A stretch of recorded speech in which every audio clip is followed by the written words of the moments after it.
Hey guys, what's up? Welcome to another episode of the Melanated Files. My name is Ranzo and tonight we're joined by Riane Victoria. And we are currently in Fukuoka, right? We're going to delve into Riane's story right now. She is a professional dancer right here in Fukuoka. You're going to see some dance move a little bit later on.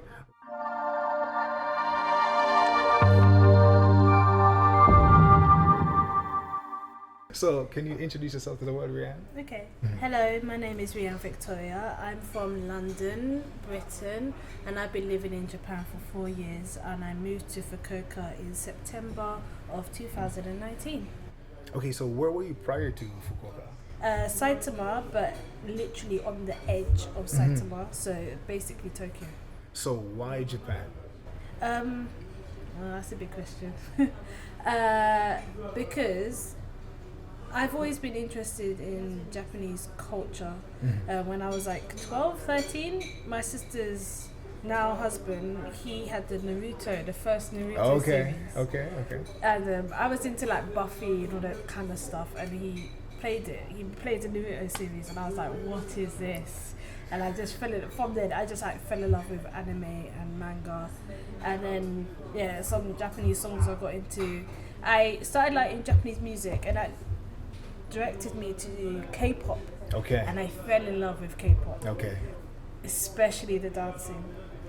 And at first I thought, I'm going to go to Korea and dance. And then I found out that a lot of the choreographers and like the K-pop dancers, teachers were from Japan, or they trained in Japan. Okay. So I was like, I need to go to Japan and learn. And yeah. So were you a dancer at this point back in London? Yes, at that point I was working as a receptionist at a dance studio, a quite famous one in central London.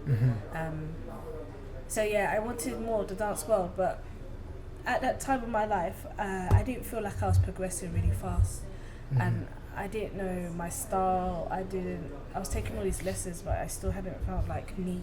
Okay.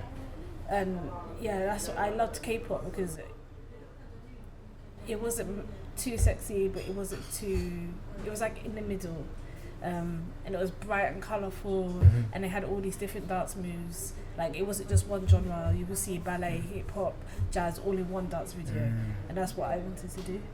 So yeah, after doing some research, I thought, okay, I need to go and train in Japan. So you mentioned earlier that you worked at an eikaiwa. Yes. Right? So that was your entry into Japan? Yes, I just wanted to find out what the quickest way to get here and start dancing. So yeah, I applied for lots of eikaiwa jobs, and I got one. And yeah, and then I moved here and I worked in the eikaiwa. So during the day, I'd work in the eikaiwa, and then in the evenings I would take dance lessons. So I think in 1 year I took over 200 lessons. Like, I would take 3 or 4 lessons a day. Oh wow. Yeah, like every single day, 7 days a week. Do you mean as a part-time job or No, training? taking lessons, training, like going, paying for lessons and training. Okay. Yeah, just dancing. Yeah, so it was really tough, especially with the eikaiwa. It was freelance, so if I didn't have a lesson, I didn't get paid. Okay. So sometimes I'd work maybe 8-9 hours without a break, and then go to lessons afterwards.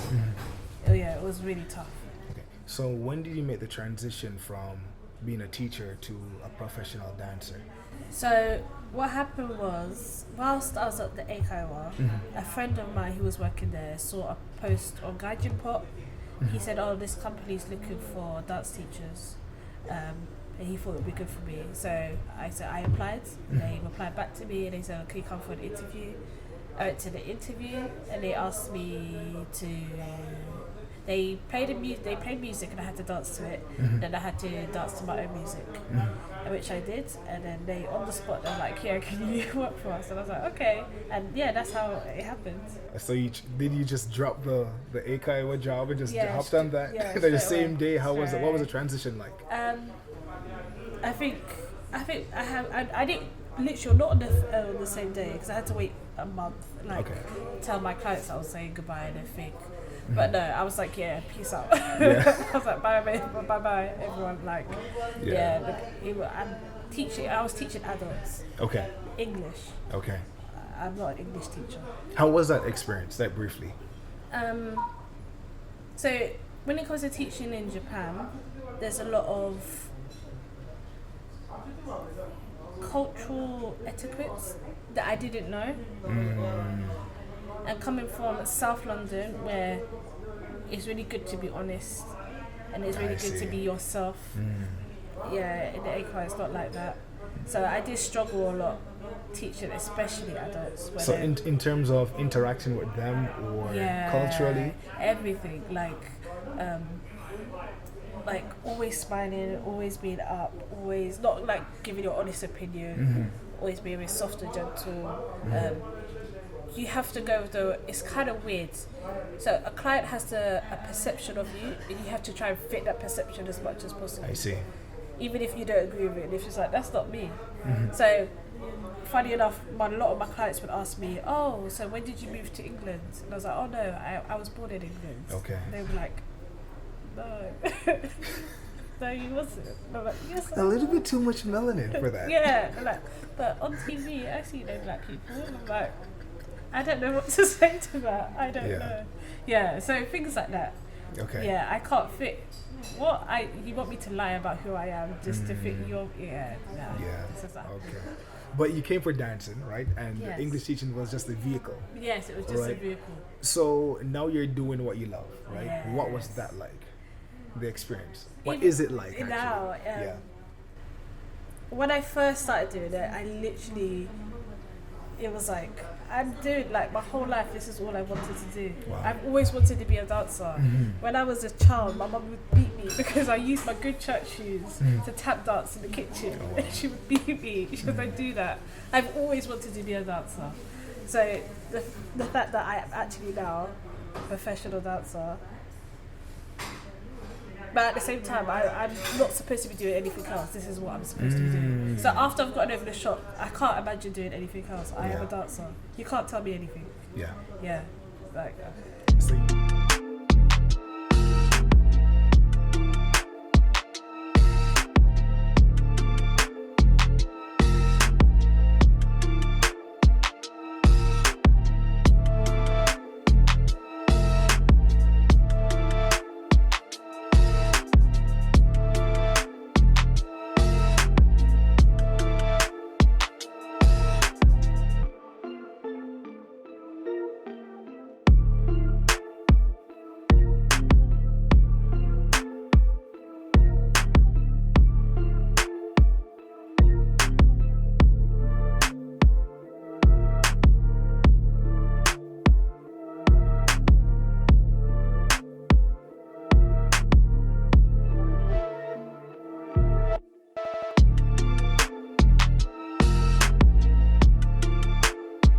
So you started dancing in Japan. Your clientele is primarily or predominantly Japanese people, or it's a mix? I would say I have taught non-Japanese, but I would say 98% is Japanese. Like now, 90. majority of my students are Japanese. Okay. Yeah, I teach from 4-year-olds to 21-year-olds. Okay. Yeah, they're all Japanese. Some of them are half, some of them are Chinese, but they're all Asian. So yeah, it comes with its challenges, but in a weird way, because of those challenges, it's even more special. What are the challenges? Some of the Like challenges. language barriers, cultural barriers, but dance is universal. So once you get over that and you realise we're connected through dance, it just, It's a language of its own. yeah. Right? And when people realise that, they're like, hey, like, yeah. So, Okay. I can see you're smiling. It just shows that this is like your passion, your path. Yeah. Like you're talking about it and I can see it on your face. Like this is my thing. That's a beautiful thing to actually see. well, thank Right? you. What genres do you teach? Okay, so my specialty is hip hop, especially old school hip hop. Okay. But for the company I work for, they cater for ballet, jazz, contemporary. So I have to teach those subjects. I am not a ballet dancer, I'm not a jazz dancer, I'm not a contemporary dancer. Okay. But I have to teach my members those styles of dancing. So I just do it now. But you know the forms. Yeah, I know the forms, yeah. I might be terrible at it, but I'll say to my members, don't watch me, go watch the other sensei. I'm just here to guide you because I'm really bad. Okay. But the fact that I'm willing to do it and willing to try and put it in my choreo, I think that my members see that, yeah, I love dancing and it makes them love dancing. And okay, fair enough, I'm not a ballet dancer, but I might put a ballet move in a choreo and it fits. And they're like, oh, this is how dance works. It's not all that segregated. You need to mix it up and go with the music and yeah. So, I do. So, all right, you've been doing this for 3 years now? Or? I've been a professional dancer for 2 years. Okay, 2 years. What's the difference? How is dancing, teaching dance different from teaching English? Okay, so with English, there's so many rules. With teaching language, there's so many rules. I mean, you could throw those rules out the window, but in Japan, you know, they love rules. So they try and stick to those rules. So that's why I struggled, because I'm a rule breaker. I'm the rebel without the cause. I don't like discipline. If you tell me to do something, the thing is, I'm not a good student. Okay. When I was a dance student, my teachers hated me. They would come up to me and be like, oh, because I'm doing my own thing, spinning around in the back of the class. But as a teacher, it's okay. I can say to my members, it's okay. If there's a move that you're really struggling with, I will help you, or we'll do it another way. Like, I'm not so like anal about the rules. But with English, I had to, especially with the Eikaiwa and its clients, and to keep those clients, yeah, you have to be. And it wasn't. Yeah. What about the response of the students toward you? Right. So, like being an English teacher, what was the interaction like with the students, and then being a dancer, what's the interaction like with your Japanese students as well? Again, it's the perception. So when they see me, I don't look a certain way. So some of them think, oh, she can't teach me English. I see. Or yeah, if they think that, even if I say I was born in London, they'll still hear Africa. Understood. So yeah. And dancing, you fit the stereotype, I guess, right? So it's like, oh yes, right? I could be doing nonsense and everyone will be like, hey, so good. And I'm like, I'm literally spinning around. It's like their perception magnifies the reality or what they're seeing, right? Yeah. Okay, so I guess we can segue a little bit into you being a dance teacher and then having Japanese dance teachers as well. Yes. With the same form, like hip hop. Yes. And because you fit, you know, like, okay, hip hop is like melanin, pretty much, right? Yeah. So what's that like? You know, like teaching with the Japanese teachers. Yeah, it can be really good because they see me and they recognize, no, she knows what she's doing. Right? But at times, it's like, oh, okay, well, I have to be much better than her, and like, I have to be like really hip hop, and it's like, what are you doing? Yeah. I'll literally be sitting there like, la la la la la, and then someone come up and be like, hey, and I'm like, what are you doing? Go away, leave me alone. Go away, leave me alone. It's just their perception of hip hop. There's good and bad to it.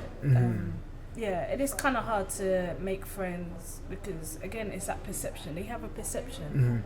When I tell people, so it's like professional jealousy then. Yeah.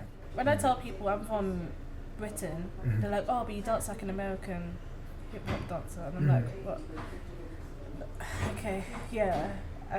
It's just, again, it's ignorance. Again, it's being narrow-minded. I'm never going to fit their perception. No one will ever fit your perception because we're all so diverse, and that's something they can't get their heads around. How I feel. So I'll be really good. Say that might be a hip hop move I might struggle with. They're shocked and like, oh, but you're so good at everything else. It's like, I struggle with this. It can be really surreal. Being in this space can be really surreal sometimes. What about, like, you were talking about the dance lifestyle, right? What's your lifestyle like being a professional dancer in Japan in comparison to English? The reason I say English teacher, the reason I bring that up is because people are kind of familiar with that type of lifestyle. So how does it differ as well? So say in the morning I wake up, I stretch for 10-20 minutes. Okay, wow. And then I have to go running. And then I'll go home, eat, then I'll get ready. And then before going to work, I have to check my messages, make sure everything's ready. Because when I'm at work, things happen so much that I will like totally forget other things. So I literally have to prep for work. And then when I get to work, I plan my day, I plan my choreo, I plan my lessons, I attend meetings. I'm also a project manager. Okay. So I have to make content. I have my own team and we make our own content. I'm a dance teacher, but I also have to teach singing and acting. Okay, wow. I have to write scripts, write songs, write lyrics to songs. Really? Yeah. Are those things that you also do? Yeah. Okay. Yeah. Okay. So I do that, and then we have to set up the studio. Like we clean and set up the studios ourselves, and then teach the lessons. And then when I get home, I have to choreograph, because there'll be like a new song introduced that day, and I have to choreograph for that song. I have to do the stage planning, maybe film myself doing videos. And then if I have a performance outside of work, I have to go to rehearsals. Okay. So there's times in the past where I've had to go to midnight rehearsals. So from 12 to 5 o'clock rehearsals, and then from 5 a.m. go home, shower, and then go back to work. Okay. Yeah, and then if I don't have midnight rehearsals, like now, I don't have midnight rehearsals, so it's okay, but I have rehearsals on my days off. And on my days off, I have to choreograph and write scripts and stuff. So to be honest, like in the Eikaiwa, you go in, do your lesson, go home. There's no like overtime, there's no work that you have to take home with you. But for this job, I'm working continuously, all the time. No days off? No.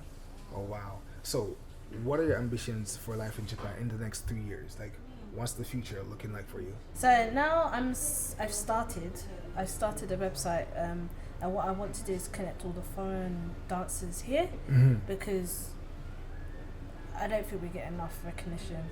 The fact that we're dancing in a culture that's totally not our own, especially black dancers, especially when we see our culture emanated to us, and they're trying to tell us this is our culture, and we're like, no, it isn't. So I've started a website, and I want to do more events where it's more black people, black dancers, also Japanese dancers who are willing to have like foreigners in their lessons. I just want to build that community. I want to do more choreography and dance for. I like my company, so I want to continue teaching my members. I love my members. Absolutely love them. What's something pertaining to dance that you want to do? Like, is there a goal with your dance that you want to accomplish? Oh yes, there's so many skills I haven't learned yet. There's so many. I want to do more performances, especially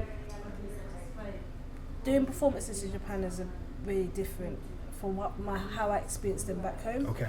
And I have a love-hate relationship with them. I want to love them more, but the only way to do that is to do them. How do they differ? Like, what's the? So, for example, they're called honban, yeah. So when you join a honban, you join like a company, and you have to pay money up front. You have to pay for the tickets, and then you sell them all. Okay. Yeah, and then you have rehearsals, but. In my experience, the rehearsal process is just the teacher telling you what to do. You don't really train. It's not really building.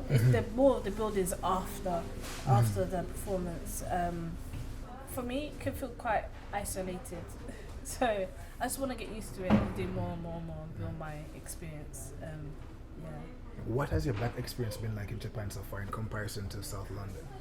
Being a black woman here.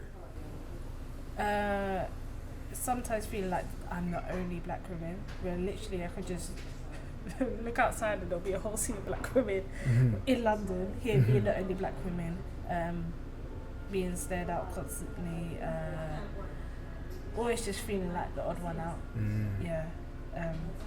Sometimes it's good, especially when you're a dancer. Sometimes it's really good. sometimes it's really bad.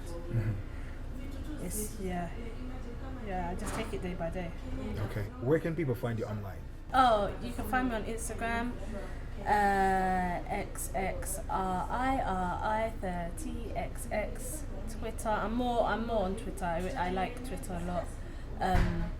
Yeah, and maybe in the future on TV. You might see me on TV quite a bit in the near future. Awesome. Yeah.